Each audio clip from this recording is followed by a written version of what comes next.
Datuk Rosyam, aku nak dengki kau ni. Aku menyampah.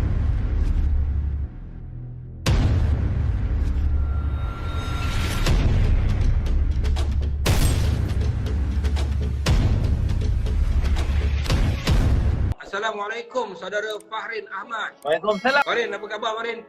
Ya, Alhamdulillah, Alhamdulillah tu. Dan kita bercakap tentang dengki. Dengki ini menjadi satu masalah yang begitu besar dalam kehidupan manusia. Kenapa nak dengki tajuk kita? Kenapa kita nak dengki? Dan sebelum tu saya nak tanya dengan Ustaz tentang asas dengki ni, Ustaz. Boleh tak Ustaz terangkan kepada kita semua apa maksud dengki ni sebenarnya? Okey, dengki ni apa? Dan juga sahabat kita Fahrin, sebenarnya dia bahasa Arab hasad, bahasa Melayu dengki. Tapi disebabkan orang kita ni dia lebih sikit perangai tu, jadi kita gabungkan hasad dengki. Maksudnya dengki kuasa dua. Itu maksud dia. Dan kalau kita sebut pasal dengki ni antara satu benda yang sangat menakutkan tu. Sebab yang pertama Allah Taala bagi tahu dalam surah Al-Falaq ayat yang kelima kan, wa min syarri hasidin idza hasad. Minta lindunglah daripada hasad dengki orang, minta lindunglah daripada orang yang kuat dengki kita. Memang Allah Taala minta kita minta lindung. Kalau kita tak minta lindung daripada benda hasad, benda dengki ni, teruk hidup kita. Sebab mata-mata kat luar sana memang dalam soal kehidupan ni ada je yang tak kena, ada je yang kita rasa macam dia ni lebih sikit daripada aku ni. Siap dia kejap lagi. Yang kedua, Nabi SAW sebutlah hadis pula riwayat Abu Daud, hendaklah kalian menjauhi sifat dengki. Iyyakum wal hasad fa innal hasada ya'kulu hasanat. Sesungguhnya hasad dengki tu dia menghapuskan kebaikan. Kalau kita ni buat macam-macam kerja baik, semayang jemaahnya, pergi umrah, pergi haji berkali-kalinya, bagi orang makan, sedekah, segala macam kita buat, Quran pun kita hafal, tapi kalau ada dengki dalam hati, semua kebaikan ni tadi terhapus. Nak sebutnya dengki ni satu perangai ataupun satu sifat mazmumah yang Allah Ta'ala sangat benci. Dalam keadaan kita iri hati, dalam keadaan kita tak suka orang lain lebih daripada kita. Sedikit lagi sebelum saya habiskan, Imam Ghazali sebut dengki ni sampai tahap maksud dia, kita kalau boleh, kita nak nikmat yang orang lain dapat tu, orang tu tak dapat langsung nikmat tu dan dia hidup dalam kecelakaan.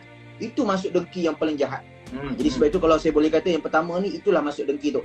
Maksudnya dengki ni ada kena-mengena dengan hati lah Ustaz. Itu penyakit hati tu. Dengki ni penyakit hati yang buat hati ni berpenyakit sampai jadi busuk. Quran sebut kan, hati ni jadi busuk. Kita pun Melayu kita sebut apa? Busuk hati. Jadi bila hati ni, dengki tu dah jadi mula penyakit dan dia tak buat penawar, dia tak cuci hati dia supaya penyakit dengki ni tadi hilang. Busuk hati. Bila busuk hati, mati hati. Bila mati hati, apa jadi? Orang cakap benda baik, dia tak nak dengar. Orang tunjukkan jalan yang betul, dia tak nak ikut. Dia sukakan benda-benda yang jahat. Dan itu sampai tahap begitu tu. Fahrin, okey. Kalau Fahrin, kalau kau Fahrin kan, kau cakap dengki ni, kau punya fahaman kau dengki ni macam mana Fahrin? Saya dah banyak dah fikir tentang ni tu. Tapi saya nak ulang balik mana yang Ustaz cakap tadi, bermakna kalau antara unsur-unsur dengki ni adalah apabila kita iri hati dengan orang dan bukan setakat tu, tapi kita juga mendoakan keburukan orang lain. Betul Ustaz Betul. Okey, jadi sebenarnya kan bila nak ubah benda ni tentang apa yang saya lihat dalam kehidupan kita lah sebenarnya dengki ni kalau orang tengok benda besar, dia buat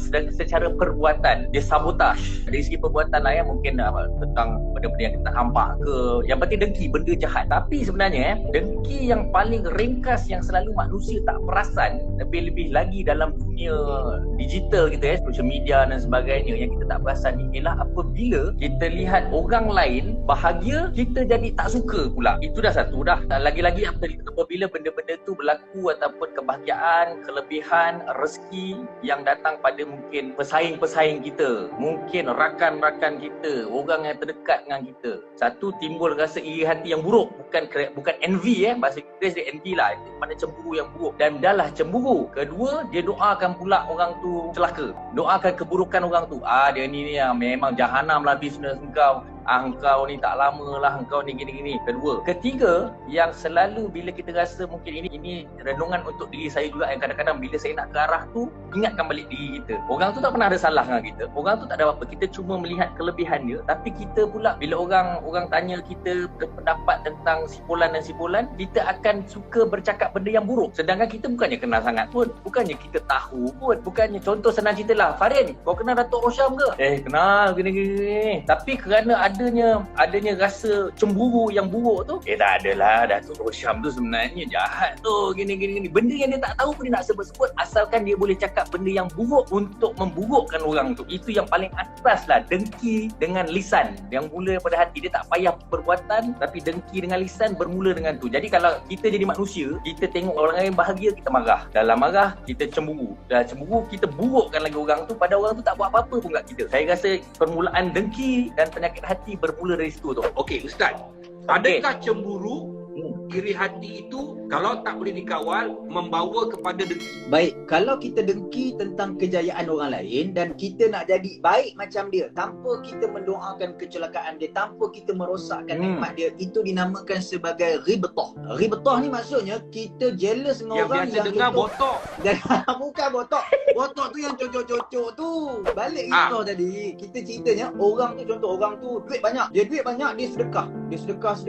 Kita pun jadi rasa macam aku pun nak jadi macam dia lah. Aku nak kaya raya, aku nak sedekah. Ni yang Nabi sebut dalam hadis, la hasada illa snataini. Tidak ada hasad kecuali pada dua keadaan. Iaitu yang pertama, orang yang baik, dan juga orang yang baik maknanya orang yang diberikan Quran, kemudian dia beramal dengan Quran, dan kita pun nak baca Quran macam dia juga. Dan yang kedua, orang yang banyak bersedekah dan kita pun nak banyak bersedekah macam dia. Jadi persoalan Datuk tadi, apa saja kejayaan orang lain yang kita cemburu, datang dengki. Tapi dengki tu tak ada datang dengan jalan yang negatif. Jalan macam aku nak jadi macam dia juga, aku nak berjaya macam dia juga. Jadi itu cemburu dan juga dengki yang dibenarkan. Dalam bidang hiburan, pernah tak Farin kau nampak yang orang tu ada dengki kat kau disebabkan kejayaan kau? You know, kau ni kan handsome, macho kan?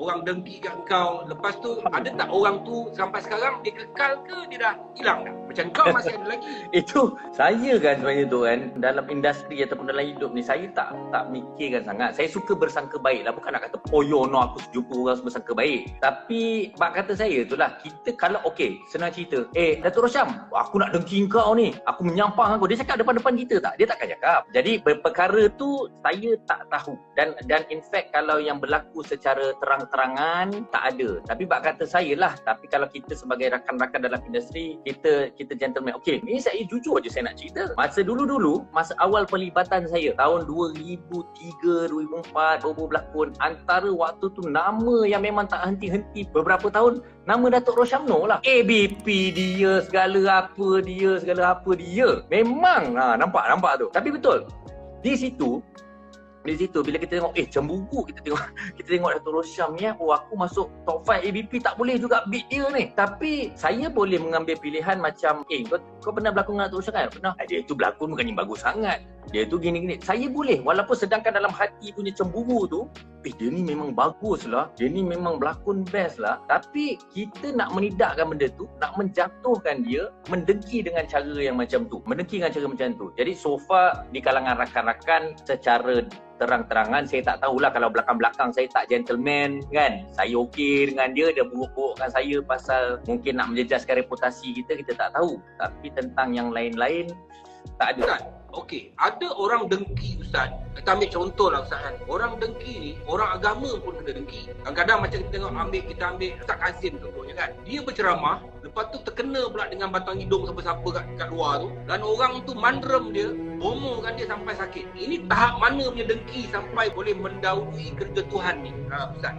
Farin, Datuk Rosyam, bila sebut pasal benda ni kan, saya pun bila dapat cerita ni, saya dengar pasal Ustaz Kazim, kaki dia bengkak sebagai, kita pergi jumpa dia, kita dengar cerita daripada dia. Dan bukan dia saja tahu tu, ramai lagi sebenarnya ustaz-ustaz yang saya jumpa. Ada seorang ustaz ni, dia famous lah, saya tak nak sebut nama. Kaki dia ni macam orang kena diabetes, kencing manis yang nak kena potong, berulat ni. Tapi kaki dia akan berulat teruk ni pada waktu malam 12 sampai pukul 3 pagi. Dan dia tak sakit, cuma bau tu lah buat dia tak selesa. Dia tak sakit, dia rasa macam macam gatal-gatal, tapi bila buka ulat keluar. Dan dia ni pula, dia ni menjual produk-produk kesihatan. Dan dia ni pun juga adalah orang yang merawat penyakit-penyakit berkaitan dengan alam gaib, sihir dan sebagainya. Dan saya bila tengok benda macam ni kan tu, Allahu Akbar. Memang ujian ni Allah Ta'ala bagi pada semua lah kan. Pada semua. Sama ada dia seorang perawat, dia boleh menghalau jin dan syaitan. Tapi kalau nak kena, Allah Ta'ala kata kun fayakun, maka jadilah tu. Apa yang berlaku pada hari ni kan Datuk, memang menakutkan lah. Benda tu boleh jadi, memang boleh jadi. Sebab itu Allah Ta'ala minta kita semua, tak kira lah ustaz ke, tak ustaz ke, kita perlu sama-sama untuk protect diri kita dengan ayat Quran, jaga diri kita daripada jangan sakitkan hati orang. Kalau Allah Ta'ala bagi nikmat banyak sangat, Allah Ta'ala bagi nikmat, benda pertama kena keluar daripada mulut kita, Masya Allah, hadza min fadli Rabbi, ini adalah kelebihan daripada Tuhan. Kalau orang cakap, cantik lah kereta kau, jangan kita sambut terus, memanglah aku beli pakai duit aku. Cakap dulu, Alhamdulillah. Mulakan dengan perkataan Allah, sebab dia boleh jadi ain. Dia boleh jadi ain. Ain ni dalam hadis dia sebut satu pandangan mata yang jahat. Mana kalau orang tu dia amalkan sihir, dia boleh guna mata dia, bila dia tengok satu harta tu akan hancur. Contoh, dia tengok rumah tangga dengan mata dia, dan orang tu pula berbangga. Mana berbangga-bangga ni tanpa dia tahulah itu adalah satu proses untuk kenakan dia, akhirnya rumah tangga dia boleh rosak. Quran sebut ma yufarriqu baina zaujain. Allah Ta'ala sebut dalam Quran, sihir ni boleh sampai putuskan, yang kita kata sihir pemutus antara suami isteri, sebab orang nampak bahagia sangat daripada mata pandangan. Sebab itu bila kita sebut pasal benda dengki ni, memang Allah Ta'ala minta kita lindung, Nabi minta kita jaga-jaga jangan duduk dengan orang macam ni, dan jangan sesekali lah kita ada perangai macam ni, sebab kesan dia besar. Dia boleh jadi syirik, sebab dia nak beramal dengan benda tu, dia kena jadi syirik.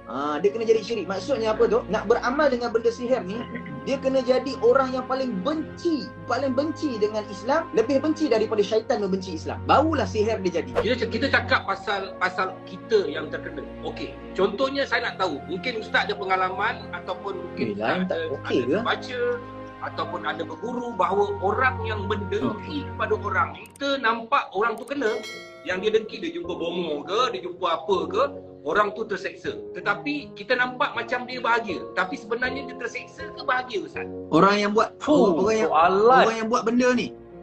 Orang yang buat benda ni, ni saya nak bagi tahu juga. Okey, orang yang mohon pertolongan bomoh ataupun si pengamal sihir, hidup dia tak boleh bahagia. Dia takkan bahagia sebab dia menggunakan pekerja daripada syaitan dan iblis, ataupun kita kata jin yang jahat. Jadi kat sini dia akan sering kena ganggu, dia akan selalu kena kacau dengan jin iblis ni, selagi mana syarat-syarat dia untuk memastikan jin dan iblis ni dapat benda yang dia nak, dia takkan tenang tu. Dia takkan tenang. Kadang-kadang benda dah selesai, orang yang disihir tu dah mati, tapi dia masih lagi belum tenang, dia masih lagi belum bahagia, sebab jin dan syaitan ni bila dia berkawan, dia takkan tenang sampai bila-bila. Apa yang saya dapat rumuskan daripada perbualan kita pada hari ini bersama dengan Ustaz Amin dan juga Farin, bagaimana kita nak meletakkan diri kita kebergantungan kita kepada Allah Subhanahu Wa Taala. Itu yang paling penting, kebergantungan. Jadi kalau kita rasa kebergantungan kita kepada benda-benda yang ada wujud di atas muka bumi ini, yang mana Allah kata, firman Allah bahawa dunia itu hanya ujian semata-mata, diuji kita. Jadi aku ingin melihat